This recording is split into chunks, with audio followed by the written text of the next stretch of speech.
কি বলেছিলেন তো যে এসআইআর হতে দিব না, তারপর কি হলো? এসআইআর কে করছে? ওনাদেরই প্রশাসন করছে, রাজ্য সরকারের প্রশাসন করছে। কোথায় গেল মুখ্যমন্ত্রী? জবাব চাই আমরা, জবাব দিতে হবে আজকে।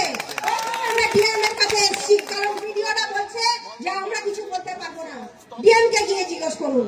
তাই আমরা এসেছি, ডিএম এর কাছে জবাব চাইবো, এবং উনি যদি জবাব না দিতে পারে আমরা বৃহত্তর আন্দোলনে নামবো।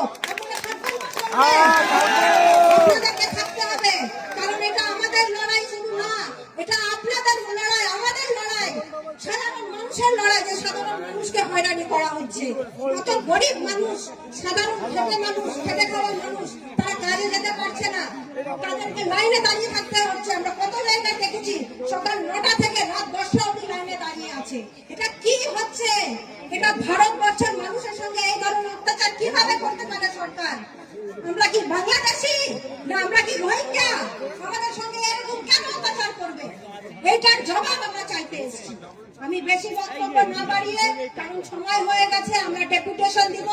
আমাদের দাদা ঈশা খান চৌধুরী উনি বক্তব্য রাখবেন। আগে আমরা মিছিল করব, আমরা সবাই কিন্তু মিছিল করে যাব। আমি আপনাদেরকে অনুরোধ করছি, কেউ কিন্তু যাবেন না, মিছিলে থাকবেন, এবং যতক্ষণ আমরা জবাব না পাই আমরা কিন্তু ডিএমকে ছাড়বো না। আপনাদের সঙ্গে থাকবেন তো? আপনারা সঙ্গে থাকবেন। এইটুকু কথা বলে আমি আমার সংক্ষিপ্ত বক্তব্য শেষ করছি।